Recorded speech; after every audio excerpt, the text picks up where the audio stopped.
Hello, and welcome to the third webinar in a series focused on supporting all students and exploring all options after high school. My name is Melissa Caperton. I serve on the My Options Encourage team.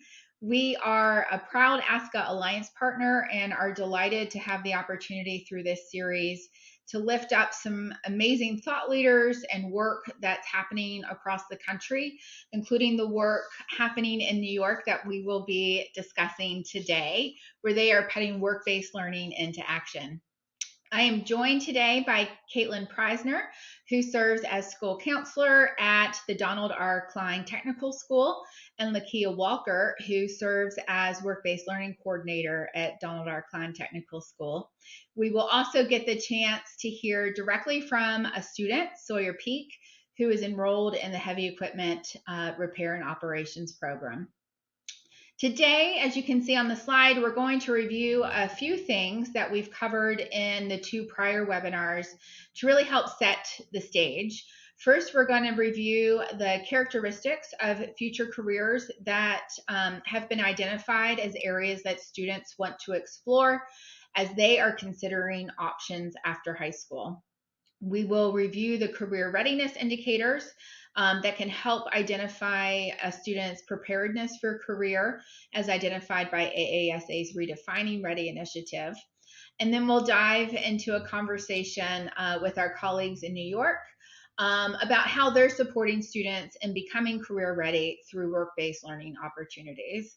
And as I said, we'll have the opportunity to hear directly from one of their students about how this experience has supported his planning and preparation for life after high school.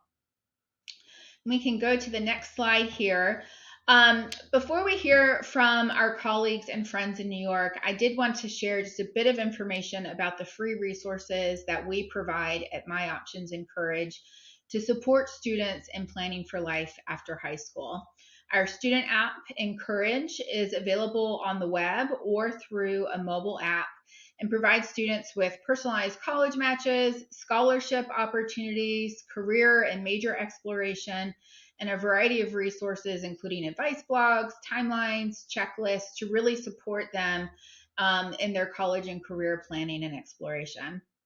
On the educator side, you would have access to My Options Encourage, which is our free web-based educator platform where you can connect with your individual students to see their college matches, their scholarship opportunities, and more, including aggregated reports on student intentions and interests.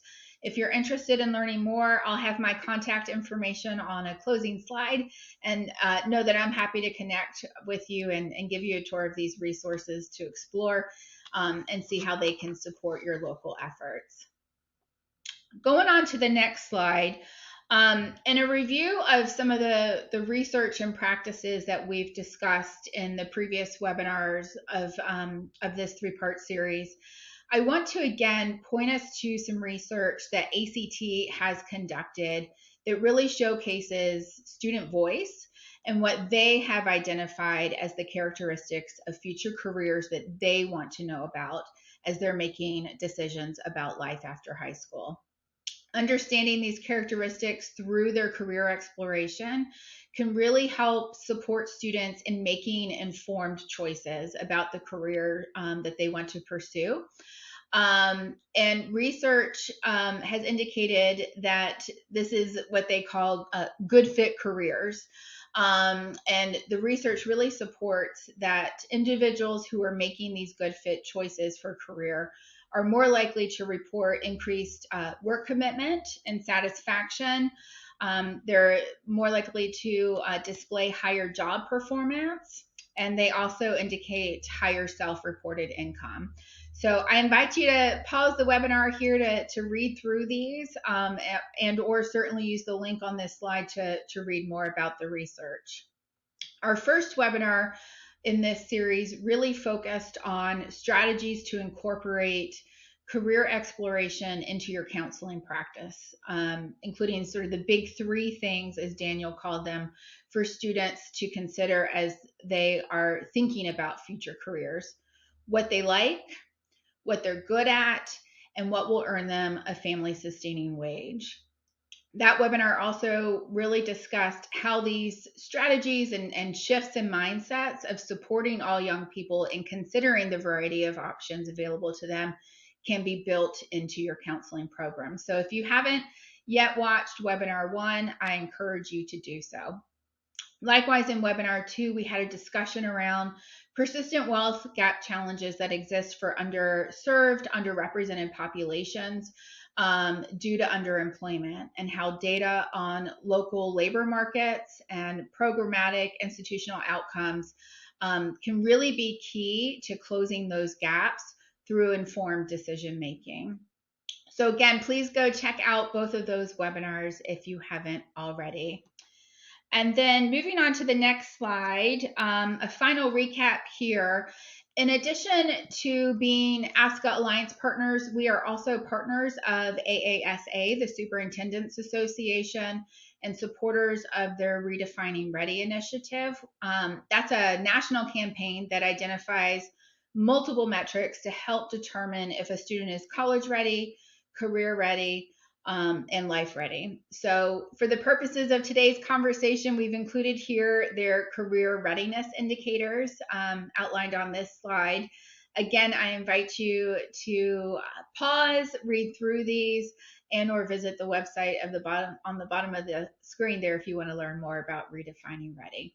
All right, without further ado, let's jump into our conversation. Caitlin, Lakia, welcome. Thank you all so much for joining us today and sharing the great work that you are leading in your school and community.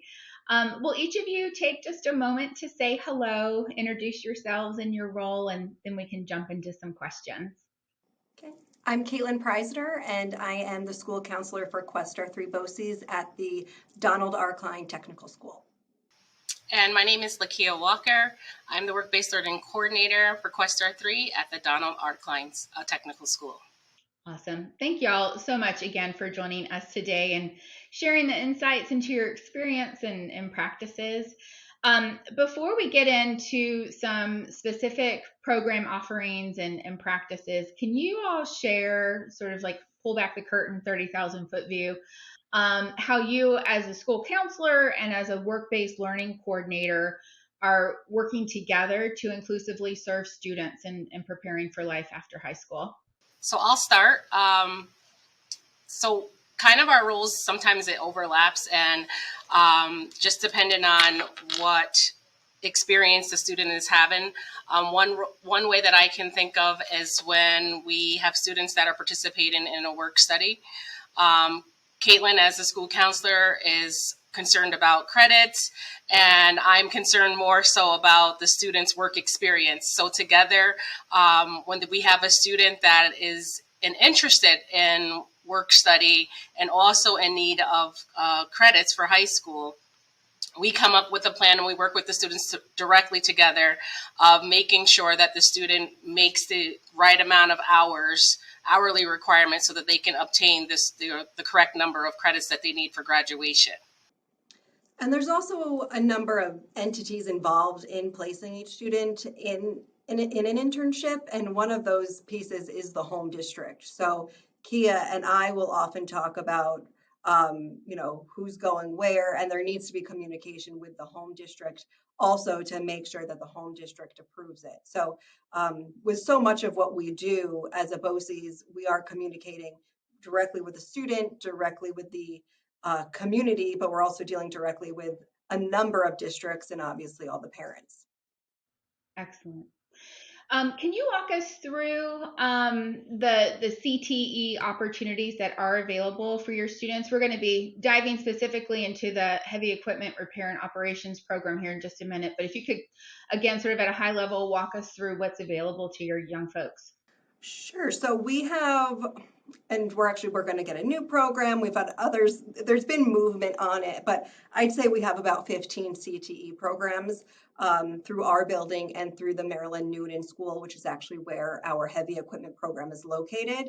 And all of the programs have a lot of opportunities for the students. We try to get internships for every student in every program.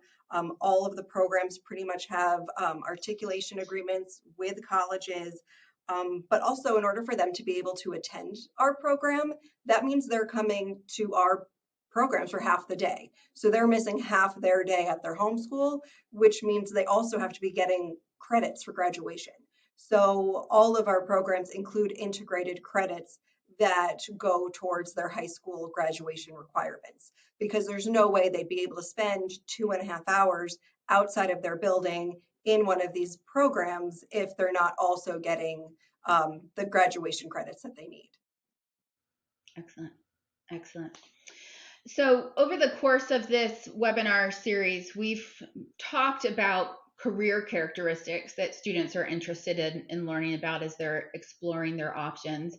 Arguably, this hands-on experience is probably one of the best ways for them to understand how their skills and interests align with a specific career.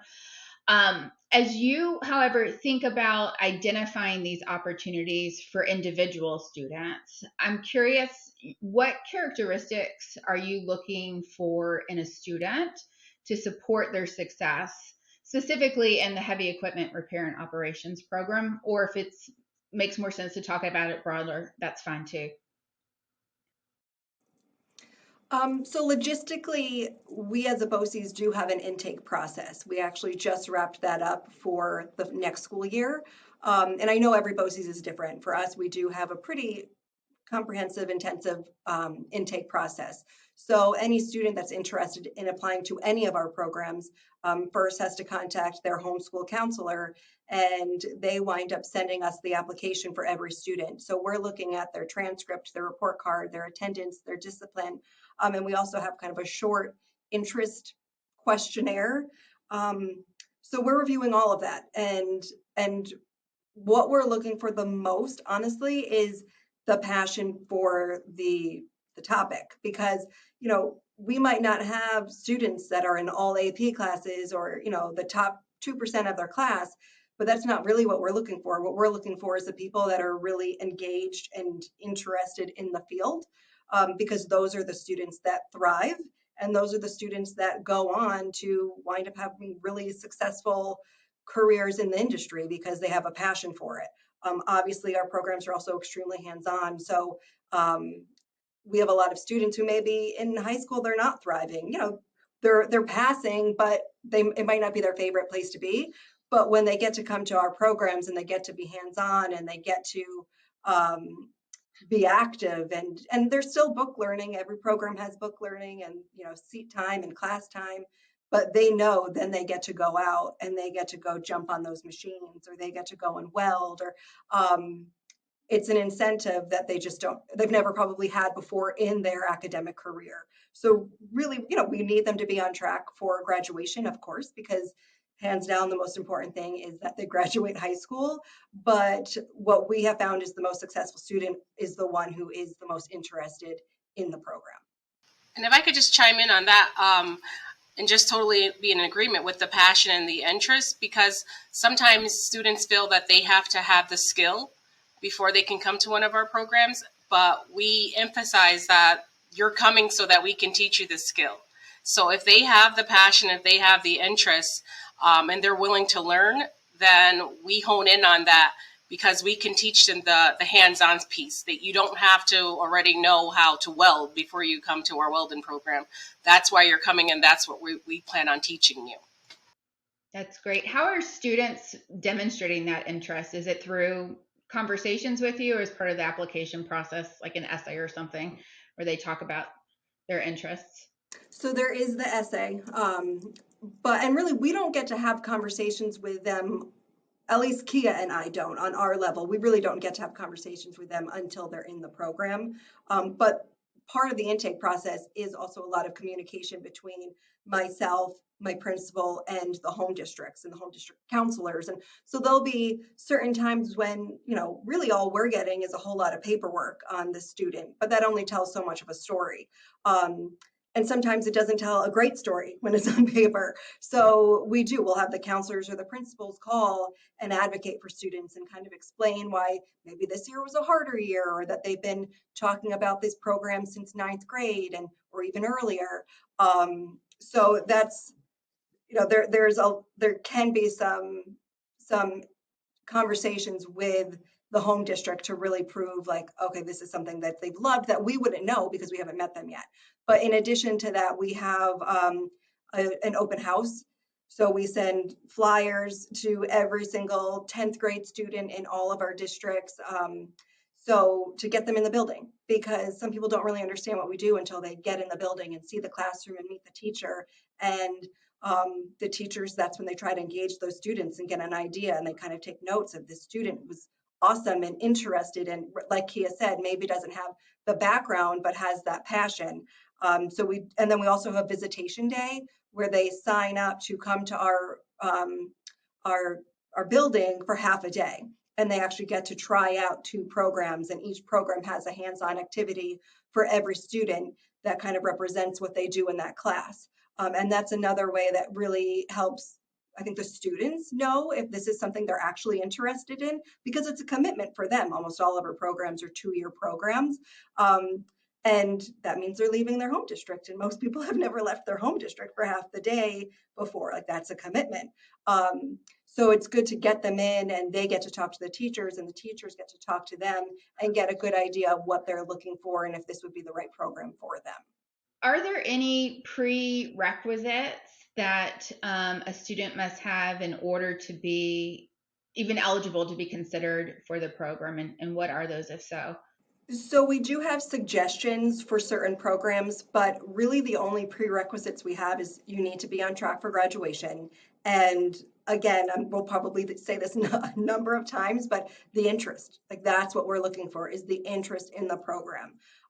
There are other programs where it gets a little bit more complicated. Heavy equipment is not one of them, but we do have some programs that are more hours based, like our cosmetology program.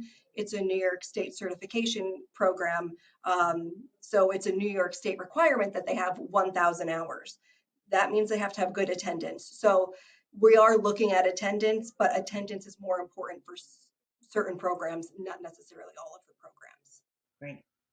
So you talked a little bit about flyers you send in 10th grade. You talked a little bit about the open house where young folks can come in and really sort of experience it and talk to educators and understand how it might be a fit. Are there other strategies that you're using to let students know about this opportunity? And I'm curious how, if at all, you're also engaging families in this conversation and decision-making process. So I would say that's definitely evolved in the last 5 years and changed and had many ups and downs just with COVID. We did have someone who was an actual recruiter that would go out to all the districts and present what our programs were. And ideally, they were bringing a couple of our current students from that district to their district so they could speak firsthand about what program they're in and why they love it and why they suggest it. That stopped with COVID. And now, honestly, our enrollment has been really good. I think there's something that's happened in the last few years where I think families and students have really seen the value in career tech education. So we haven't actually really gone out and recruited to each district because our numbers have been good and the interest seems to be there already. With that being said, sometimes our districts do have a career day, and they've reached out to us, and we've had people go there and talk about the career, and in essence it winds up kind of promoting the program. But the open house, like I said, we send those flyers directly home, and that's for the families, that's for everyone to come. It's an evening event, so they come in the evening with their parents ideally, and then a month or 2 later is when we have that visitation day, and that's when the student comes into the building during the school day and gets an even better idea of the program. So first we have the open house to hopefully reach the parents, reach the children, and have the parents get on board with it. And then the student gets to come for visitation day and really get to just go a little bit deeper into what the program could give to him or her. Right.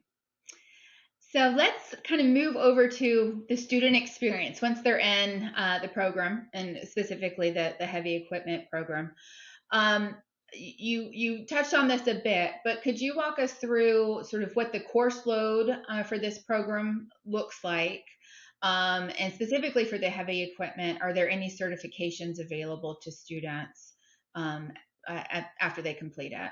Yeah, so specifically heavy equipment, all of our programs have certifications attached to them, that are not just for high school graduation requirements, they're industry related certifications. Heavy equipment specifically, they earn OSHA 10, OSHA 30, the DigSafe certification, the Flagger certification, and the book that they're using and the modules that they're using are the NCCER modules. So there's certifications within NCCER that they're completing during the program.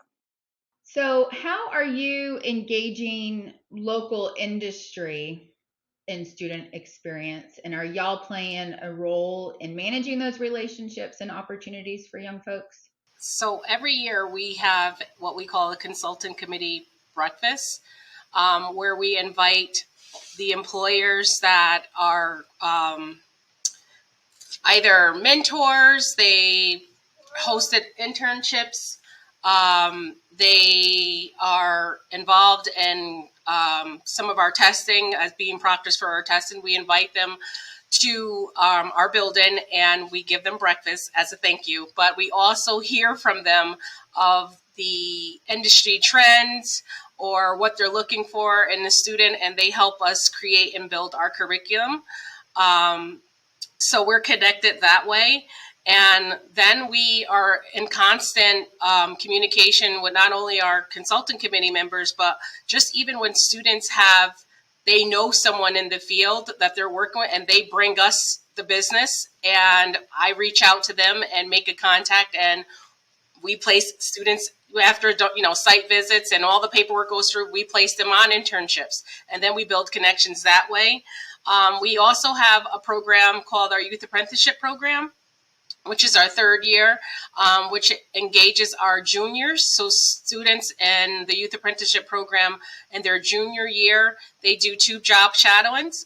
And in the summertime, they do a minimum of 200 hours after their job shadowings. They're matched with the employer, and they do a minimum of 200 hours of summer employment, and it's a paid position. And the ideal is, so after that summer, sometimes the employer hires them part-time for their senior year, or sometimes they wait until they're graduating in their senior year and offer full-time employment. So we've also made that connection as well. That's great. So they're leaving high school with a job lined up. Yeah. Wonderful. Well, that's a great segue into us, as we begin to move into the end of our conversation together to talk about outcomes. So what have you seen the impact of programs like heavy equipment having in your community, including with local industry? I imagine they see this almost as a talent pipeline to bring young folks into their companies. So on my end, for the student, I feel that the more opportunities that they have with employers, the more exposure they get to real life settings and work experience.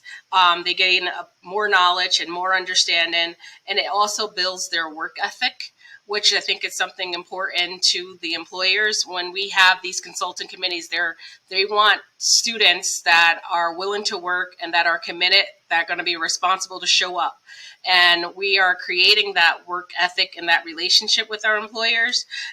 So I really feel that the most important outcome, we know that it is employment, even for those that are going to college, but it's also to give them that exposure and give them that real life work experience.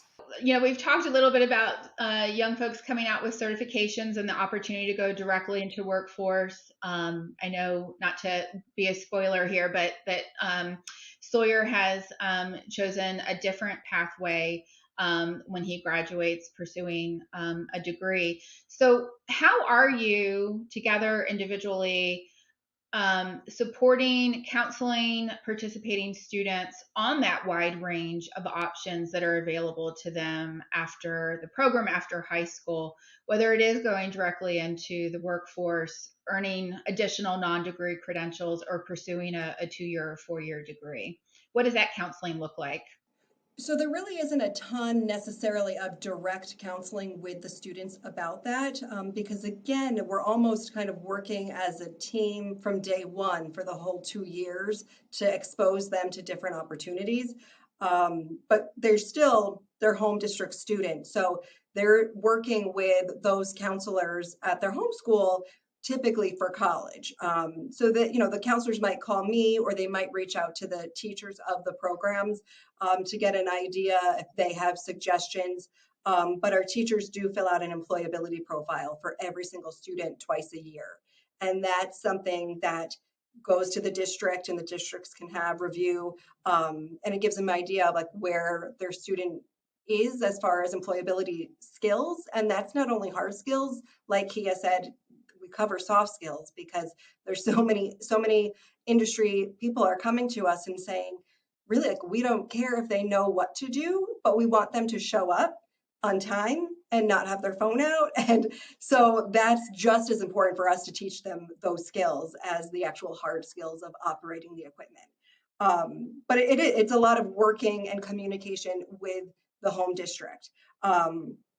We do offer a college fair, and this college fair is I'm choosing schools to come and visit that have to do with their program. So, there are typical 4-year schools, but there's also some 2-year and 4-year schools that are more trade oriented, to expose them to those different options.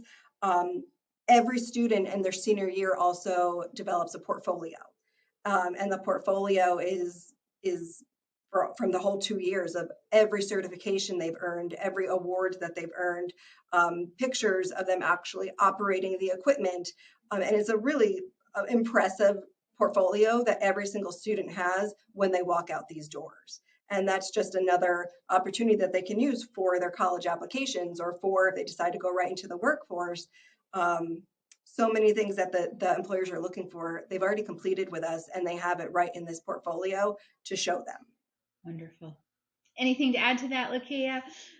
Well, I was just thinking, so in addition to what impact our programs have had on the community, our youth apprenticeship program, our internship program, I always offer to the employers and say, you have the opportunity to train your future employee, and which is a good sell, and it becomes a win-win for everyone, because particularly in our youth apprenticeship program where they are molding this future employee for 200 hours over the summer. They are teaching them to be the employee that they want to be, to train them in the areas that they want them to be trained. And so I think it leaves a positive impact because we are creating an environment where now you have trained this particular person to be the employee that you want them to be. And it becomes a perfect match. Yeah, it feels almost like a community wide effort, right? You're engaging the home district counselors, y'all, industry, to really help guide and support young people on finding their individual pathways. Any parting thoughts, words of advice to your peers out there who are looking to deepen or expand their efforts in supporting all students and considering all pathways after high school and really thinking about this work-based learning opportunities to help inform their decisions? Anything you'd say to your colleagues out there? I would just tell them to do everything they can to have a better understanding of what their BOCES or their BOCES equivalent offers. I'm a school counselor, but when I went through my education for school counseling, they didn't really touch on career tech education. It was really something I learned by being on the job. And I know as Questar 3 BOCES, we do a lot of outreach with our school counselors. We have a counselor's luncheon every year. We have different events that we do purposely to get the counselors into our building to have them see what their kids are doing, because I think the kids are doing such impressive, amazing things that it's kind of hard to even believe that you might have a 16, 17-year-old going out and operating this heavy equipment or so many we have an aviation program. We've got a 16-year-old up in a plane. Like, it's kind of hard to believe that they're doing that. So I think there's just some more exposure they can have to go and see what their kids are doing will give them a better understanding of what an amazing opportunity this is. Because, plenty of our students do go on to college, some don't. Either way, these are some really valuable resources and education that can be life-changing for the students. Absolutely. Lakia? I would just add to just keep in mind that we get a lot of students that may be focused on one particular aspect of the job. I think of like for our heavy equipment program, everyone wants to come in and just run the excavator. But being able to provide them with more opportunities to expose them to the various whether it's operations or repairs or landscaping, giving them all of the opportunities that they can have for placement so that they can say, okay, well, I've tried this and I've tried that, and either I still like excavating better or now I'm on to a different path. So I think the key is just giving them that opportunity to expand and to just expose them to as many career paths as we can within their CTE program. That's great. So whether it's the school, go ahead, Caitlin. Sorry. Sorry, I just to chime in, to be able to experience this in high school, I think is such a gift. And practically it could save them so much money. They're coming to the program for free, getting all of these certifications for free. That if they were to decide to go do that in adulthood, it would cost them a significant amount of money. So for them to be able to do this in high school while working towards graduation is priceless.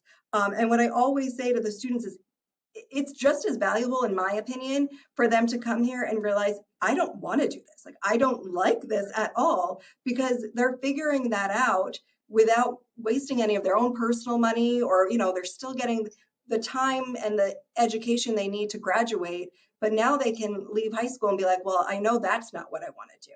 I mean, obviously we love it when they come here and they're like, this is my passion and I'm going to do this for the next 50 years of my life. But it's just as valuable, I think, for them to be able to test it and try it out and figure out one way or another if this is something that they want to do. Very well stated. Yes, that exposure piece is so critical, whether it is, yes, this is my passion. Yes, this is the aspect I want to follow in this particular career, or yeah, this is not for me. Either way, I think all of us know that that's really good information to walk away with as a young person. And I love that you're encouraging the adults in their lives, their school counselors, their college and career advisors, to have that exposure too, so that they're informed with those conversations too. So, Caitlin, Lakia, thank y'all again so much for your time and insight. I know the students of your community are benefiting tremendously from your collaboration and from your practices. So keep up the wonderful work, and thank you again for sharing your experiences with us today. Thank you. Thank you. We are going to turn our focus over to Sawyer Peak, who is a student in the Heavy Equipment Repair and Operations program that we've been talking about. And he's going to give us some insight into his experience and how it has informed his plans for after high school. Sawyer, we're so glad to have you. Thanks so much for joining us today and sharing a bit with us about your experience with the Heavy Equipment Repair and Operations program. Could you start off by telling folks joining us today a little bit about yourself? Yeah, so I currently live on a farm in upstate New York, and I wanted to join our heavy equipment program through Questar, not only just to learn more about machinery and how I would use them, but my uncles and my grandfather were all equipment operators, so it was something that I was always really interested in. I wanted to get into the career field. That's awesome. Can you tell us a little bit about your experience with the program? How have you liked it? How do you feel like the experience is helping you prepare for your career? Yeah, so I've really enjoyed the program. I've learned a lot over the past 2 years. And, we've gotten a lot of certifications in the program, which is great. We've gotten our OSHA 10, our OSHA 30, our National Flagger.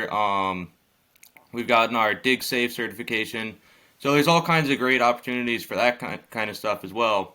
But we also are able to get a really hands-on experience in the program with the equipment we're almost every day we're out operating the equipment or working on it. And when we're operating, if something breaks, we fix it. We don't send it to the shop. We order the parts and fix it ourselves. So there's a lot of learning opportunities there. And obviously, we'd have to do our classwork, but usually with our 2-hour time period, we'll spend an hour working on our book work, and then we'll go outside for an hour and operate the equipment. That's fantastic. That's probably part of the favorite part of your day, I would imagine. Can you talk to us a little bit, speaking of your classes, what does a typical day look like for you between your classes and the work experience itself? Yeah, so in class, we have a NCCER certification textbook that we go out of for all of our work. And through there's different chapters on different subjects that you'll run in. My junior year, we focus more on general, construction hazards and knowledge and everything. And then this year, it's a little bit more focused on heavy equipment. So we learn about tractors and different mining equipment, and there's a unit for all kinds of different fields that use heavy equipment. And then obviously there's a heavy focus on safety. We're constantly learning about the different safety precautions you have to take. And then obviously when we go outside, we tend to try and work with the stuff that we were going over in class. So just recently we finished our unit on tractors, and the local town was able to bring over a tractor and show how it's operated and how they use it. And so you're able to really see all the parts of the equipment. So even if we don't own the equipment at our school, local industries are often able to, donate equipment, or at least donate it for a period of time so that we can learn and really get up close and personal and get your hands on it. That's fantastic. As industry is coming in, local industry, are you able to engage with folks that are working there and sort of learn about their day-to-day experience too? Yeah, definitely. We've had numerous field trips to Peckham Industries, which is a local paving crew, and we actually went out. Callanan, another paving crew, was right on the road that our school is on, and we were able to take a field trip out there and actually watch them pave and talk to the guys in between, and you could have a conversation with the workers out there while they're working. So it was really cool to see exactly what they do on the job and what it's like for them. Absolutely. That's fantastic. So I'm going to ask you to take sort of a walk down memory lane with me, if you will. Thinking back to your earlier days in high school, how did you learn about the heavy equipment repair and operations program? And what were the things that you thought about? What was important to you as you were making a decision on whether to participate? Yeah, so when I was in my freshman year was when I kind of first started hearing about the Questar program, because the juniors and seniors in our school would go, and I really liked it because it was an opportunity to get out of the main coursework of the everyday class, and it seemed interesting to me. And then originally I planned on attending the welding class, but then I had learned about the heavy equipment, and I thought that was a lot more interesting to me. And then I also wanted to learn, how to operate different machinery that I haven't been around. And living on a farm, it's really been helpful. I've learned a lot, and I've been able to fix my own equipment, which I would have never known before. So it was kind of a combination of wanting to get more hands-on experience in school, and then also I wanted to be able to apply that to my everyday life. That's fantastic. You mentioned you had family members who've worked with heavy equipment. How was your family involved in the decision to participate? So, I mostly wanted to because I've seen equipment my whole life, and my uncle owns a contract company out in California, and I always thought it was really cool to see all the equipment that he would use on his job site. So I always just thought it was really interesting to see the equipment, and that's kind of what led me towards the program. That's great. So staying in those sort of early days of high school, when you came in as a freshman, did you feel like you had your plan for what you wanted to do after high school? And if so, how, if at all, has that changed over time? And how specifically has this program perhaps influenced what your plan is for after high school? Yeah, so I mean, my freshman year, I don't think I really had much of a plan of what I was going to do. I kind of had an idea of probably heading to a college of some sort, but I had no idea what career field I would go in or anything like that. But then with the heavy equipment program, I've now decided I'm going to go to SUNY Cobblescale for their ag equipment program. And, you know, when I was a freshman, I probably wouldn't have guessed that that's where I would be going, but it definitely steered me in that direction, being around the equipment and finding that I had a passion for it. I love that. So you have here an audience of school counselors, college counselors, career development coordinators, advisors listening to you from across the country. If you could offer them advice as they are working to support students in planning for life after high school, what would you want them to know about your experience to help inform how they perhaps engage with young people? Yeah, so I think the main benefit that I found of this program is that not only is it hands-on, but it tends to be smaller class sizes. So you're kind of able to get to know your peers better, and everything is based around being in the workforce. So it actually makes you feel a little bit more like you're ready to graduate.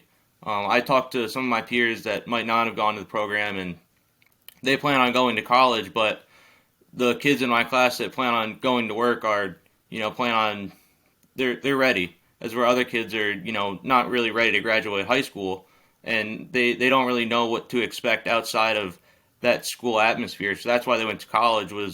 It was more, it felt like a more comfortable transition, and the idea of going to the workforce seemed kind of scary to them.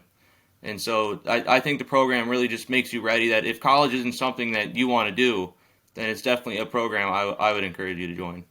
That hands-on work experience is so helpful, right, in understanding if it's something that aligns with your interest and if it's something that you want to do. And like you said, that preparation for life after high school, there's nothing better than that hands-on aspect of it. Well, thank you, Sawyer, so much for taking the time to share your experiences with us. I know you have a bright future ahead of you, and we wish you all the best as you take these next exciting steps in pursuing your goals. Thanks for spending some time with us. Thank you.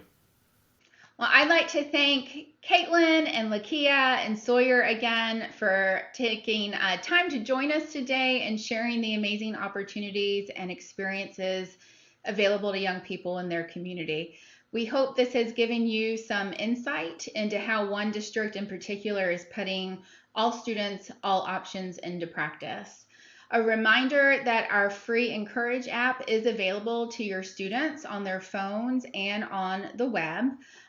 Many of the data points identified by ACT's research regarding career characteristics that are of interest to students are included in our career exploration section of the app. So if you're interested in learning more about Encourage or how you can connect with your students on our free educator platform, you can reach out to me using the contact information included on this next slide.